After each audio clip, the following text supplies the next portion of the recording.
श्रद्धेय आचार्य जी एवं मुख्य अतिथि आदरणीय कमलेश शास्त्री जी एवं आगंतुक महानुभाव सभी को मेरा सादर नमस्ते जी।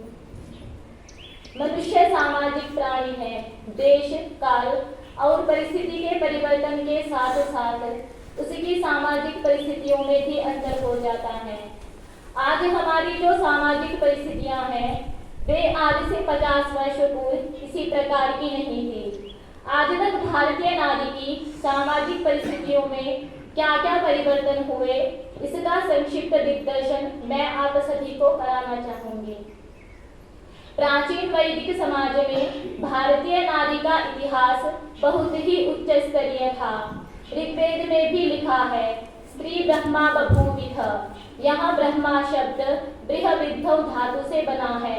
सुसंतान निर्माणेन बर्हति वर्धयति सा ब्रह्मा, अर्थात जैसे ईश्वर सृष्टि की उत्पत्ति करने से ब्रह्मा कहाता है, वैसे ही नारी भी सुसंतान की उत्पत्ति करके सभ्य समाज का निर्माण करने से ब्रह्मा कहाती है। और व्ययेच मुक्त हस्तया इत्यादि वचनों से ज्ञात होता है कि घर का सारा प्रबंध नारी के ही अधीन था।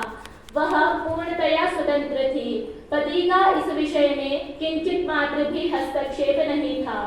अहम वीरिणी इंद्रपत्नी, अर्थात मैं वीरता संपन्न और ऐश्वर्यशालिनी हूँ, जिसके उदाहरण स्वरूप महारानी कैकेयी महाराजा दशरथ के साथ देवासुर संग्राम की युद्ध भूमि में गई थी। इसी प्रकार रानी लक्ष्मीबाई, दुर्गावती इत्यादि महारानियों ने युद्ध भूमि में अपने देश की रक्षा के लिए अपने प्राणों की आहुति दे दी। इससे स्पष्ट होता है कि पुराने काल में नारियों को युद्ध कला भी सिखाई जाती थी। वेद के अनुसार मानव समाज में नारियों को सभी अधिकार प्राप्त थे, जैसे पुराकल्पे ही नारीणां मौंजी बंधन निश्चते अध्यापनं च वेदानां सावित्री वाचनं तथा, अर्थात पुराने काल में नारियों का उपनयन संस्कार होता था। वे वेदों का अध्ययन और अध्यापन करती थी।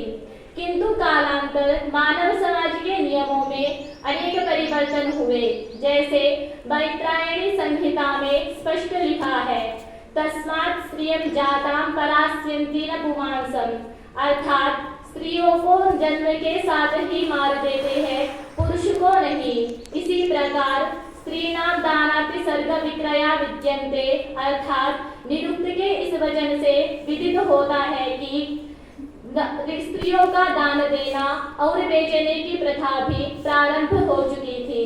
और काशिका में इसी अभिप्राय को स्पष्ट करने वाला एक श्लोकार्थ मिलता है, साहितस्य धनगीता प्राणेभ्योऽपि गरीयसी, अर्थात धन से खरीदी हुई स्त्री प्राणों से भी अधिक प्रिय होती है। इस प्रकार नारी के स्तर में ह्रास होता गया और ऐसी भयंकर स्थिति के अनंतर नारी के स्तर में पुनः परिवर्तन हुआ और महर्षि दयानंद सरस्वती जी ने नारी की स्थिति बदलने और पुनः शिक्षित करने का महान कार्य किया। उन्होंने अपने अमर ग्रंथ सत्यार्थ प्रकाश में स्पष्ट शब्दों में घोषणा की कि नारी को जब तक वे ही अधिकार जो वेद शास्त्र ने पुराने काल में उन्हें दिए थे पुनः न लौटाए जाएंगे, तब तक मानव जाति का उत्थान नहीं होगा, क्योंकि मानव जाति के उत्थान और पतन का कारण नारी ही है।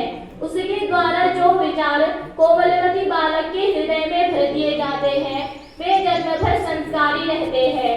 किंतु वर्तमान काल की स्थिति में पाश्चात्य देशों का अंधाधुंध अनुकरण हो रहा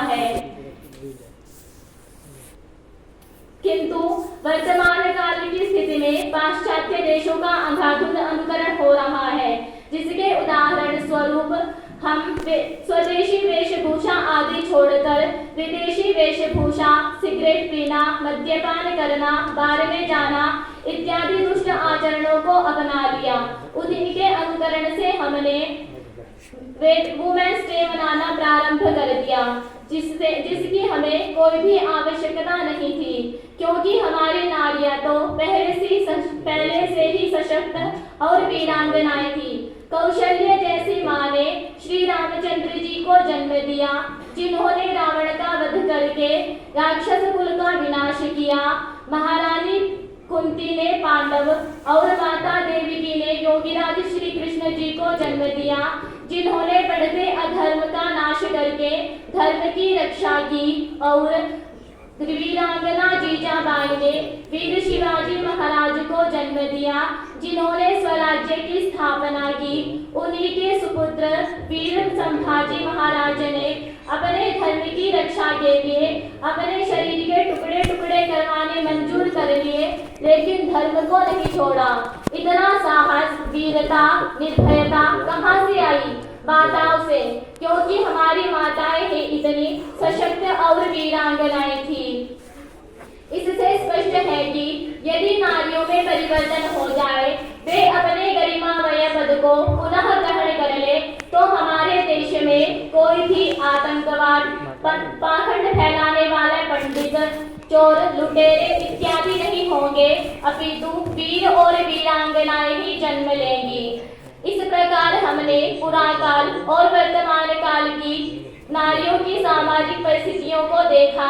यदि हम अपने राष्ट्र को पुनः विश्व गुरु बनाना चाहते हैं, अपने खोए हुए सम्मान को पुनः प्राप्त करना चाहते हैं, अपने राष्ट्र से आतंकवाद को मिटाना चाहते हैं, तो नारियों को वेद में विहित मर्यादाओं को पालन करते हुए जीवन जीना होगा, क्योंकि नारी ही मानव समाज के उत्थान और पतन का कारण है। इतना कहकर मैं अपनी वाणी को विराम देती हूँ। ओम शांति। यदि आप घर बैठे ऑनलाइन माध्यम से संस्कृत बोलना सीखना चाहते हैं, तो आप हमें दिए गए नंबर पर व्हाट्सएप करें अथवा कॉल करें। हम आपको संस्कृत सीखने की ऑनलाइन कक्षाओं में जोड़ लेंगे। यदि आप संस्कृत सीखने की कोई पुस्तक खोज रहे हैं, तो आप हमें दिए गए नंबर पर व्हाट्सएप करें अथवा कॉल करें। हम आपको संस्कृत सीखने की एक अच्छी पुस्तक उपलब्ध कराएंगे।